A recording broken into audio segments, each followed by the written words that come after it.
Good afternoon botany third year student. आज हम second paper start करेंगे, इकोलॉजी एंड एनवायरमेंटल बायोलॉजी।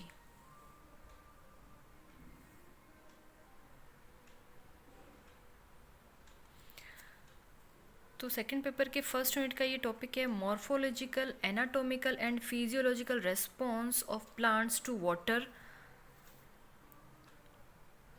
तो उसमें आपको हाइड्रोफाइट्स एंड जीरोफाइट्स प्लांट्स के कैरेक्टर बताने हैं कि प्लांट्स कैसे रिस्पॉन्स करते हैं वाटर की जब कमी होती है या वाटर की जब अधिकता होती है। तब आपको पता है कि जो वाटर में रहने वाले प्लांट्स हैं उन्हें हाइड्रोफाइट्स कहते हैं और जो डेजर्ट में रहने वाले प्लांट्स हैं उन्हें जीरोफाइट्स कहते हैं। ठीक है, तो हाइड्रोफाइट्स और जीरोफाइट्स जो प्लांट है उनकी मॉर्फोलॉजिकल, एनाटॉमिकल एंड फिजियोलॉजिकल क्या क्या चेंज होते हैं वो हमें देखने हैं। ठीक है, मॉर्फोलॉजिकल मीन्स आ जाता है उनकी आकारिकी में क्या चेंज है वो, एनाटॉमिकल मीन्स उनकी आंतरिक संरचना में क्या चेंज होता है वो, और फिजियोलॉजिकल मीन्स उनकी कारिकी में क्या चेंज होता है वो हमें देखना है।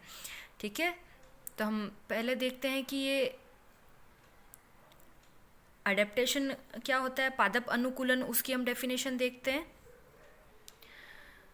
तो पादप अनुकूलन की ये परिभाषा है कि विभिन्न प्रकार के पौधों में वातावरण तथा परिवेश के अनुसार निरूपित अनुकूलन लक्षणों को पादप अनुकूलन कहते हैं। प्लांट जहाँ पर सरवाइव करता है तो उस के आसपास के वातावरण के अनुसार प्लांट अपने में क्या क्या चेंज कर लेता है वो कहलाता है पादप अनुकूलन या प्लांट अडेप्टेशन। एक और डेफिनेशन देखते हैं कि पृथ्वी के किसी भी भाग के पेड़ पौधे अपने परिवेश एवं आवास के अनुसार अपने आप को ढाल लेते हैं तथा इस प्रकार इन आवासों में सफलतापूर्वक जीवन यापन करते हैं। प्लांट्स जहाँ पर भी रहते हैं उनके आसपास जैसा भी एनवायरनमेंट होता है, आवास होता है, उसके अनुसार वो अपने आप में चेंजेस कर लेते हैं और फिर लॉन्ग टाइम तक उसी एनवायरनमेंट में सर्वाइव करते हैं। जैसे एग्जांपल हम देखते हैं नागफनी का, ओपनशिया का जो प्लांट है उसमें क्या होता है कि नागफनी आपको पता है ये डेजर्ट या ड्राई कंडीशन में सर्वाइव करता है, तो इसके प्लांट पर जो है स्पाइंस या कांटे पाए जाते हैं जो लीफ का मॉडिफिकेशन है, लेकिन कांटों की उपस्थिति नागफनी का आनुवांशिक लक्षण है। यदि इस पौधे को शुष्क परिस्थितियों की बजाय किसी बगीचे में भी उगाया जाए तो इसके कांटे विलुप्त नहीं होते, मीन्स हटते नहीं है, वो वैसे के वैसे बने रहते हैं। ठीक है, तो पर्यावरण में बदलाव के अनुसार इनकी संरचना एवं कार्यशैली में हल्का सा परिवर्तन आ सकता है, लेकिन उनकी मॉर्फोलॉजी जो है कभी भी चेंज नहीं होगी, उनकी जो बनावट है वो वैसी की वैसी ही रहेगी। ठीक है, तो ये होता है अडेप्टेशन। तो हम हाइड्रोफाइट्स और जीरोफाइट्स प्लांट की डेफिनेशन देखते हैं कि हाइड्रोफाइट्स प्लांट क्या है, जलोद्भिद पादप है। वे पौधे जो जल की बहुलता वाले स्थानों या जलीय आवासों में पाए जाते हैं उन्हें हाइड्रोफाइट्स कहते हैं। और जीरोफाइट्स क्या है, अत्यधिक शुष्क या मरुस्थलीय आवासों में पाए जाने वाले पादप जिनमें जलाभाव को सहन करने की पर्याप्त क्षमता पाई जाती है। ये पौधे दीर्घकालीन शुष्क परिस्थितियों में जीवन यापन करने में सक्षम होते हैं, उन्हें मरुद्भिद प्लांट कहते हैं। तो जो डेजर्ट कंडीशन में सर्वाइव करते हैं, कम पानी की उपस्थिति में भी लंबे समय तक जीवित रहते हैं, उन्हें जीरोफाइट्स प्लांट कहते हैं। और जो जल में ही पाए जाते हैं, जो जल के बिना मर जाते हैं, ऐसे प्लांट वो उनको कहते हैं हाइड्रोफाइट्स। तो ये हाइड्रोफाइट्स जल के अंदर पूरी तरह भी डूबे हुए रह सकते हैं और आधे भी जल में सबमर्ज्ड रह सकते हैं। ठीक है, इनका जड़ वाला पार्ट और आधा तना जल में डूबा हुआ रहेगा और कुछ पत्तियां और फ्लावर पानी के ऊपर रह सकते हैं। तो हम जलोद्भिद या हाइड्रोफाइट्स प्लांट को और डिटेल में देखते हैं कि जल की बहुलता में पाए जाने वाले पौधों को जलोद्भिद पादप कहा जाता है। ये पौधे आंशिक या पूर्ण रूप से जल में डूबे हुए या निमग्न रहते हैं। कुछ पौधे प्लावी अवस्था, जिसे फ्लोटिंग स्टेज भी कहते हैं, गीली मिट्टी में पाए जाते हैं। इनके उदाहरण हैं Hydrilla, Vallisneria, Potamogeton, Ceratophyllum, Utricularia, कमल, Nymphaea, Azolla, Lemna, Spirodela, Wolffia, Najas, चनकस, ट्रापा, जिसे हम सिंगाड़ा भी कहते हैं, जलकुंभी, आइकॉर्निया और पिस्टिया। ये सारे प्लांट हैं जो जल में ही रहते हैं।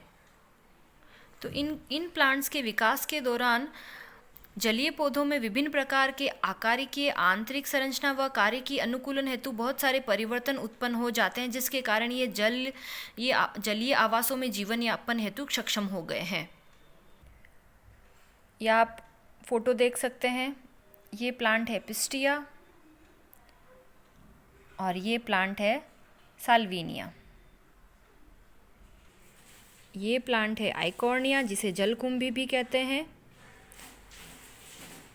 और ये प्लांट है सिंघाड़े का, जिसे ट्रापा कहते हैं। ये है कमल का प्लांट।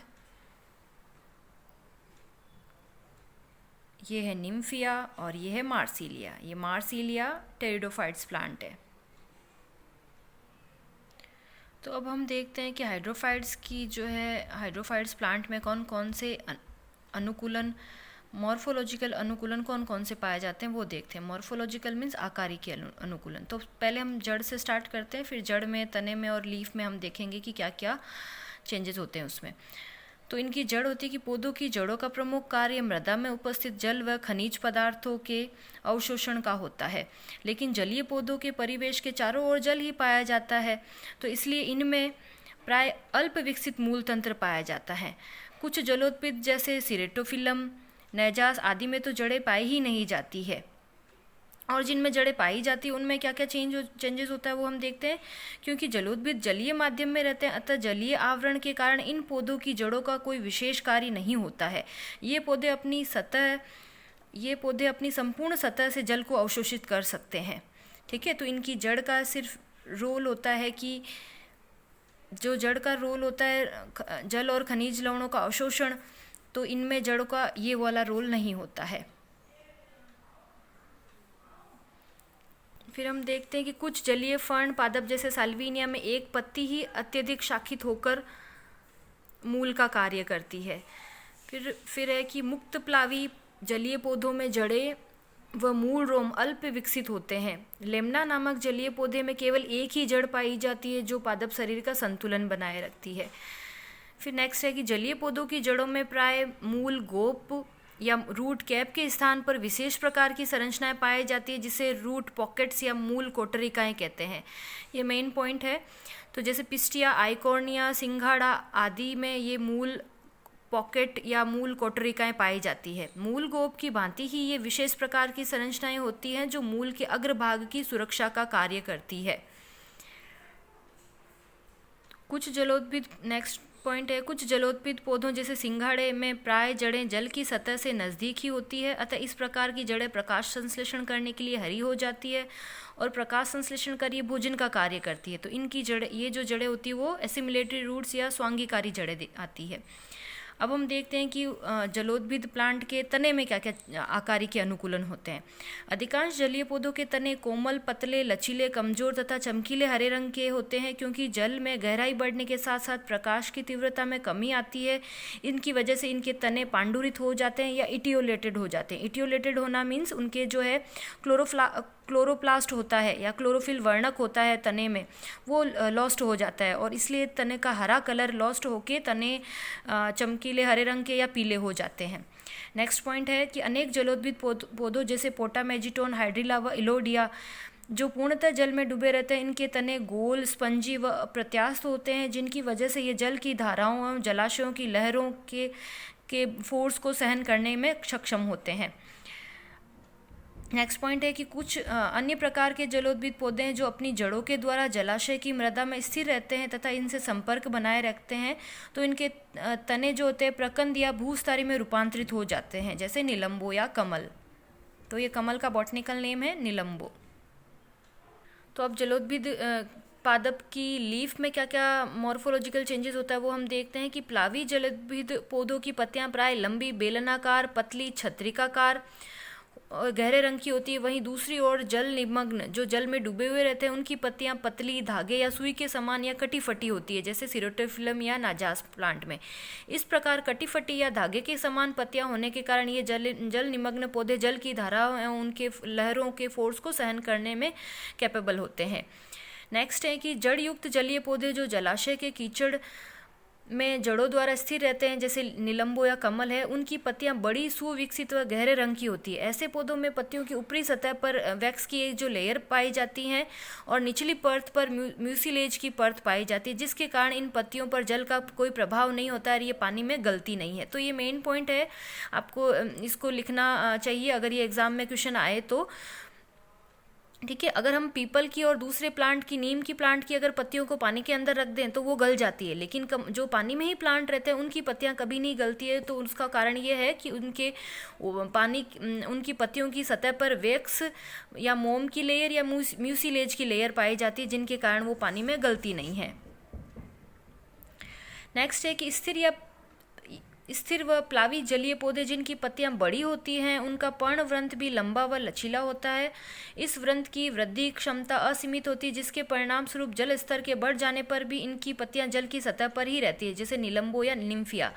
तो इसका मीनिंग ये है कि जो पत्तियों का ये जैसे ये लीफ है, तो लीफ का जो ये स्टिक है, इसको पर्णवृंत कहते हैं। तो ये प्लांट, इस मेन प्लांट से जो ये लीफ अटैच है, इस पर्णवृंत के कारण है। तो जल स्तर अगर बढ़ जाता है, जैसे पादप यहाँ पे उगा हुआ है और उसकी लीफ यहाँ इस तरफ है, ठीक है, और जल स्तर बढ़ गया, तो इनका तना भी इतना सॉफ्ट इनका जो ये पर्णवृंत है वो इतना सॉफ्ट होता है और इतना जल्दी ग्रो करता है कि अगर पानी का स्तर बढ़ जाता है तो भी लीफ भी जल्दी से ऊपर बढ़ जाती है, ताकि लीफ जो है पानी के ऊपर ही रह सके। तो उनमें वृद्धि की ज़्यादा क्षमता पाई जाती है। फोर्थ पॉइंट है कि स्वतंत्र व प्लावी जलीय पौधों में पत्तियां सदैव समूह या गुच्छों में पाई जाती है, जैसे सिंगाड़ा या जलकुंभी में।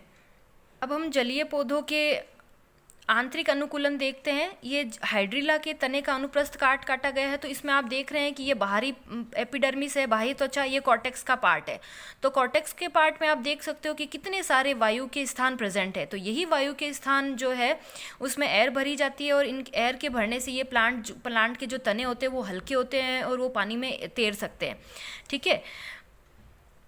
और प्लांट के सेंटर में एक जाइलम कैविटी होती है, तो वो उस कैविटी में भी वाटर फिल रहता है।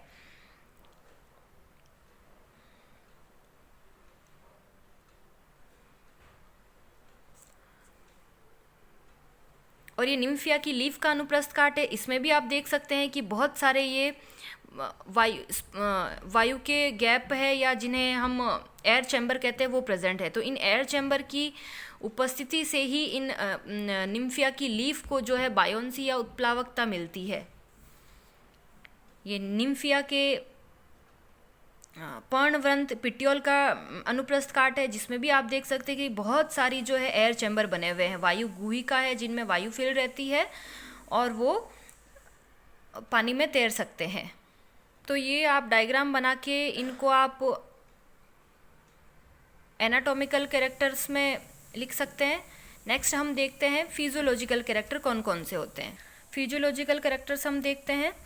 जलोद्भिद पौधों को श्वसन एवं प्रकाश संश्लेषण के लिए वायु की सबसे अधिक आवश्यकता होती है।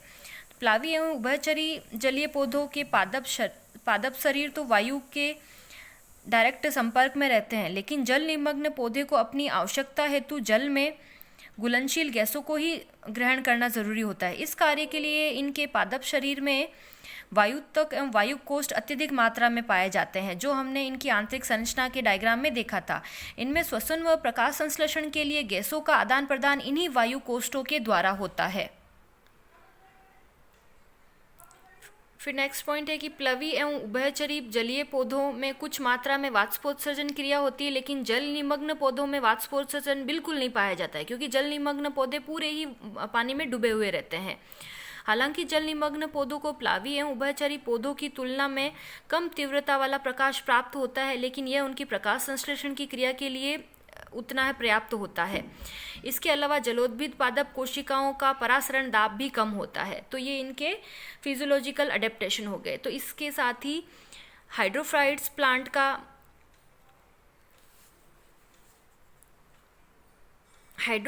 प्लांट का morphological, anatomical and physiological response जो है पूरा हो जाता है।